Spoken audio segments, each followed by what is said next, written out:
The night was bitterly cold in Lisbon. The streets shimmered under streetlights, and the grand restaurants lining the roads were bustling with life. Through the glass windows, steaming plates of gourmet food were being served to well-dressed families, their laughter echoing softly into the night. Outside, however, reality was different. A boy, no older than 13, sat curled up against a cold brick wall, his arms wrapped around his thin body.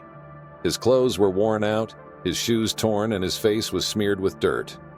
Yet his eyes, his dark, determined eyes, held something unusual.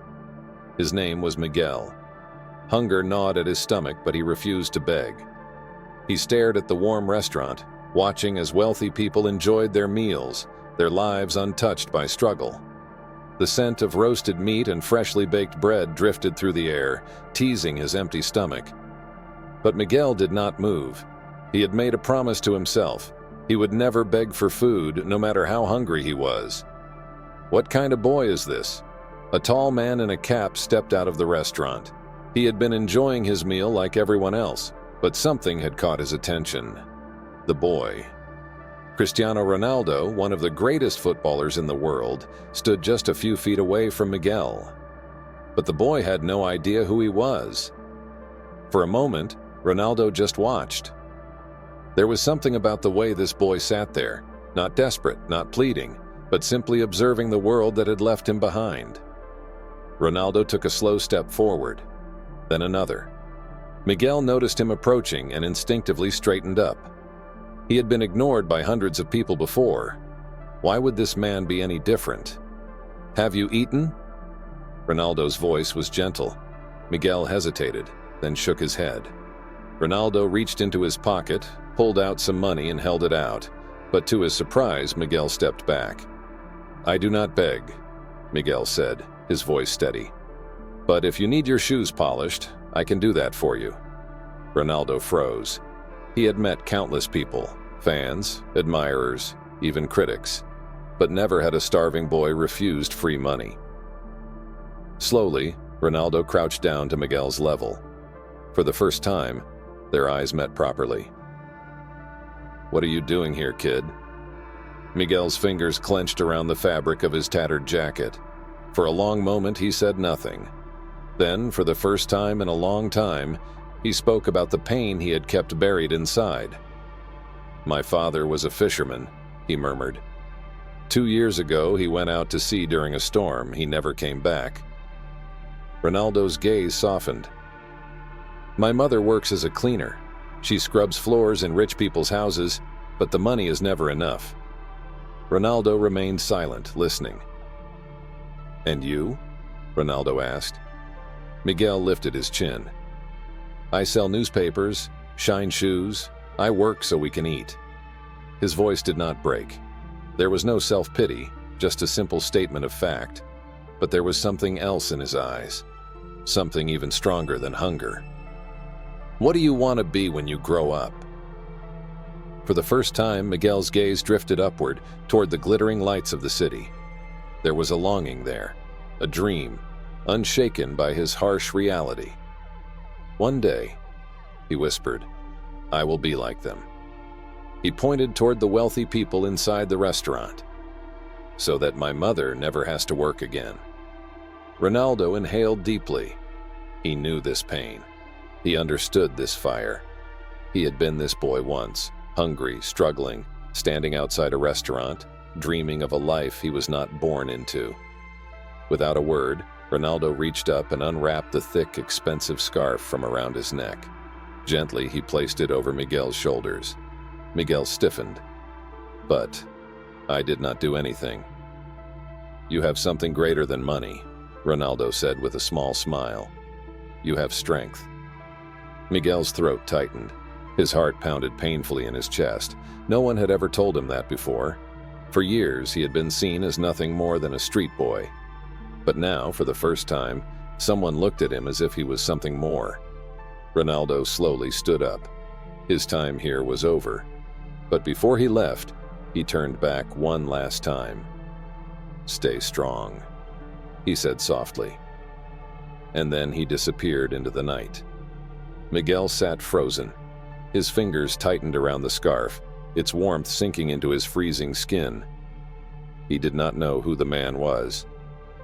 He did not know that his life had just changed forever. Miguel sat in the same spot where he had met the kind man that night, clutching the scarf wrapped around his neck. Days had passed, but the warmth of that moment had not left him. It was strange. He had met countless people in his struggle on the streets, but something about that man's words had stayed with him. Stay strong. It echoed in his mind like a promise he was meant to keep. He had tried to push the encounter to the back of his mind, convincing himself it was nothing. People came and went. Why would this man be any different? But then something happened that made him question everything. It was a crisp morning when Miguel arrived at his usual spot near the stadium. This was where he polished shoes, selling a few newspapers to earn whatever little he could. He set down his supplies, bracing himself for another long day of being ignored by the passers-by. That was when he noticed a man approaching him. The man was well-dressed, wearing a dark coat and sunglasses. Miguel had never seen him before. He was not a regular customer, nor did he look like someone who needed his shoes polished. The man stopped right in front of him and pulled out an envelope. He did not say a word, just extended his hand. Miguel hesitated. Was this a trick? He had learned never to trust strangers offering handouts. Many times people just wanted to mock him. "What is this?" he finally asked, his fingers twitching slightly. The man simply replied, "A gift. Someone wants you to have it." Miguel frowned, his heart pounding as he carefully took the envelope. By the time he looked up, the man was already walking away, disappearing into the crowd. His hands trembled as he turned the envelope over. There was no name, no address, just a simple fold of paper sealed tightly. Slowly, cautiously, he tore it open, and what he saw inside made his breath hitch in his throat. Money. More than he had ever held in his life. And a letter. His hands shook as he unfolded the small note, his eyes scanning the words written in neat, elegant handwriting. "I see something in you, Miguel. Take this and do something good with it." It was signed, Cristiano Ronaldo. Miguel's entire world tilted. Cristiano Ronaldo, the man who had given him his scarf, the man who had spoken to him like he mattered, the man who saw him. For a long moment, Miguel just stared at the paper, his mind racing. He could not understand it. Why would someone like Cristiano Ronaldo care about him? But deep down, beneath the shock and confusion, something else began to stir. Hope. Miguel had two choices. He could spend the money in an instant, buy food, indulge in a moment of comfort, and let it disappear just as quickly as it had arrived. Or he could do something bigger. The next morning, instead of spending the money carelessly, Miguel made a bold decision. He walked to a small thrift store and used a portion of the money to buy himself a pair of clean shoes, a warm jacket, and a proper shirt. Then, he went to the local barber. It had been months since he had seen his reflection without the dirt and exhaustion clouding his features. When he stepped out, something felt different. For the first time in his life, he looked like he belonged. Miguel's transformation did not go unnoticed. For the first time, people looked at him differently, some with curiosity, others with envy. Among them were the street kids, the ones who had always laughed at him, the ones who believed no one ever escaped this life. One evening, as he made his way home through a narrow alley, he heard footsteps behind him. At first, he ignored them. Then a voice sneered from the shadows. "Where did you get the money, Miguel?" He stopped. His hands curled into fists. He recognized that voice. Rafa. A boy older than him, tougher, hardened by the same streets. Miguel turned, his pulse hammering in his ears. 3 boys stood in front of him, their expressions dark, their eyes hungry. They knew. Before he could react, Rafa lunged. Pain exploded through Miguel's ribs as a fist slammed into his stomach. He staggered backward, gasping for breath. Another blow came, then another. "You think you're better than us now?" Rafa growled, shoving him against the wall. "Where is it? The money?" Miguel gasped, clutching his side. "I do not have it." It was a lie. He had hidden the remaining amount in a place no one could find. Another punch. His vision blurred. His body screamed in pain. Then suddenly, voices echoed down the alley, angry, sharp voices. The attackers froze. Miguel barely registered the movement as they scattered, disappearing into the darkness. He collapsed against the wall, breathing heavily, blood trickling from his lip. The strangers who had intervened looked down at him, concern in their eyes. "Are you all right?" one of them asked. Miguel wiped his mouth, nodding weakly. "I am fine." But he knew he was not. The world was showing him something harsh. Success comes with risks. And in that moment, as he struggled to stand, his mind replayed a single phrase. "Stay strong." Cristiano Ronaldo's voice. His gift had brought him hope, change, and now, danger. But Miguel refused to let it break him. As he stumbled forward, clutching his side, his resolve only hardened. If the world wanted to push him down, he would rise stronger. And this time, he would prove it. Miguel sat alone, staring at the last few bills in his hands. This was all that remained of the money Ronaldo had given him. He had stretched it as far as he could, using most of it wisely, buying clothes, food, and even setting a little aside for his mother. But now, the reality was sinking in. The money would run out soon, and once it was gone, what would he do? Go back to polishing shoes? Selling newspapers?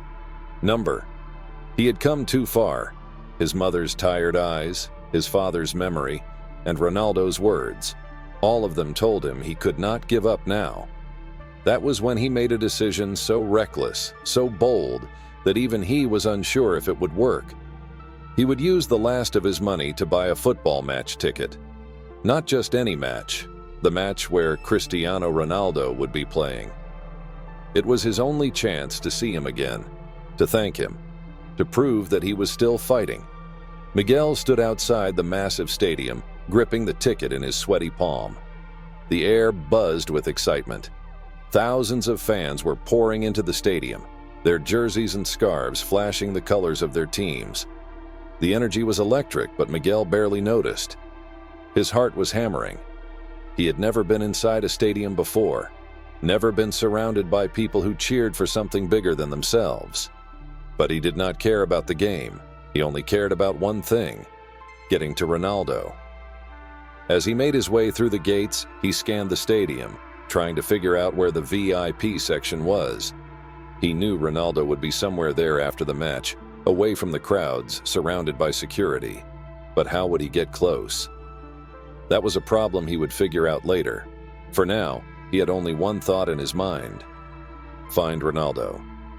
Miguel waited until the final whistle blew. The stadium erupted in cheers as Ronaldo's team won the match. This was his moment. He quickly slipped out of his seat, weaving through the crowd, heading straight for the VIP section.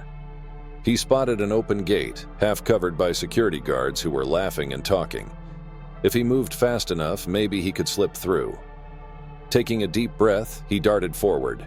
For a moment, he thought he had made it, but then a heavy hand grabbed his arm. "Where do you think you're going?" a deep voice growled. Miguel's stomach twisted. A security guard. Before he could react, he was yanked backward and shoved away from the restricted area. "Get lost, kid," Miguel stumbled, nearly falling to the ground. The door to his only chance had just slammed shut. Defeated, Miguel sat outside the stadium, staring at the ground. Tears burned his eyes, but he refused to cry. He had risked everything, and failed. His last hope of meeting Ronaldo, of telling him what his kindness had done, was gone. That was when a voice broke through his thoughts. "Hey kid, you okay?" Miguel looked up. A man stood a few feet away, a camera slung around his neck, his eyes filled with curiosity. A journalist. Miguel wiped his face quickly. "I am fine." The journalist crouched beside him. "You do not look fine." Miguel hesitated. He had spent his entire life keeping his struggles to himself, refusing to let people see his pain. But something about this man, the kindness in his eyes, the patience in his voice, made Miguel speak. In a low voice, he told the man everything. About his father, his mother, the streets, the hunger. And then finally, about Ronaldo. The journalist listened intently, not interrupting once. When Miguel finished, the man let out a slow breath. "That," he said, "is a story the world needs to hear." Before Miguel could ask what he meant, the journalist pulled out his phone. "If you had one chance to say something to Ronaldo, what would you say?" Miguel blinked. No one had ever asked him that before. He thought for a moment, then looked straight into the camera. "Thank you for believing in me when no one else did. One day, I will make sure your kindness is repaid." The journalist smiled. "That will do." Then he stood up and walked away. Miguel had no idea what would happen next. He did not know that by the time he woke up the next morning, his life would change forever. When Miguel stepped out onto the street the next day, he noticed something strange. People were staring at him. Whispers followed him as he walked past. And then, his phone rang. He had never received a phone call before.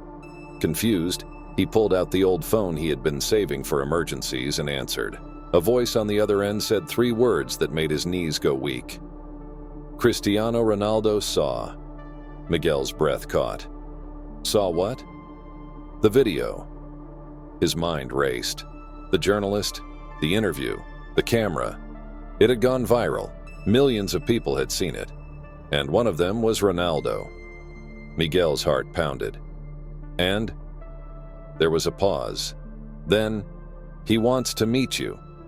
Miguel could hardly breathe as he stepped into Ronaldo's private training facility the next day. The walls were lined with trophies, jerseys, and photos of the legendary player. And then finally, there he was, Cristiano Ronaldo. Standing at the far end of the room, waiting for him.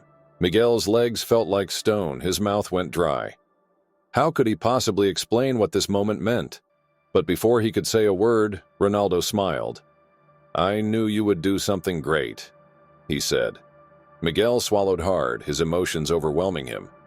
He wanted to say thank you, to tell Ronaldo how his kindness had changed everything. But before he could, Ronaldo shook his head. "You have done this yourself, Miguel," he said softly. "I only reminded you of your strength." And in that moment, Miguel realized something. This was never about luck, never about charity. It was about belief. And now, finally, he believed in himself too. Miguel sat in the quiet of Cristiano Ronaldo's private training facility, his hands clenched together as he tried to steady his breathing. The man who had once wrapped a scarf around his freezing shoulders was now sitting across from him, watching him with a look that Miguel had never seen from anyone before: pride. He could hardly believe this was real. Just a few months ago, he was a boy shining shoes in the streets of Lisbon, ignored by the world, left to fight his battles alone. And now Cristiano Ronaldo had invited him here, not out of charity, but because he believed in him. "Tell me, Miguel," Ronaldo said, his voice calm but serious. "What do you want to do next?" Miguel hesitated. For the first time in his life, someone was asking him about his future, not just his survival. For years, his only goal had been to make it to the next day, to find food, to keep his mother safe, to fight off the hopelessness that threatened to swallow him whole. But now, sitting here in front of the man who had given him his first real chance, Miguel knew what he wanted. "I want to help kids like me," he said, his voice steady. "Kids who do not have a chance. Kids who feel invisible."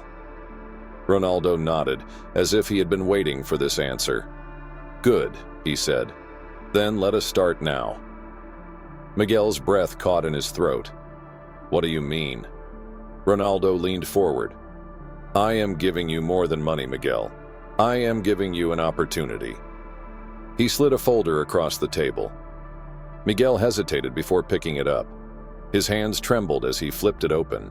Inside were documents for his enrollment in a private school, one that would not just give him an education, but also the tools to build a real future. And beneath that, a contract, a part-time job at Ronaldo's foundation. "You will study during the day," Ronaldo continued, "and after school you will work with us. You will help train young kids just like you, who need guidance." Miguel could barely process the words. "But why me?" he asked finally. Ronaldo smiled. "Because you remind me of myself." Miguel swallowed hard, emotion clogging his throat. He had spent years feeling invisible. Now someone saw him, someone believed in him, and he was not about to waste this chance. The transition was not easy. Miguel had never been in a classroom before, not like this. For the first time, he sat among students who had grown up in comfort, kids who had never gone to bed hungry. At first, he felt like an outsider.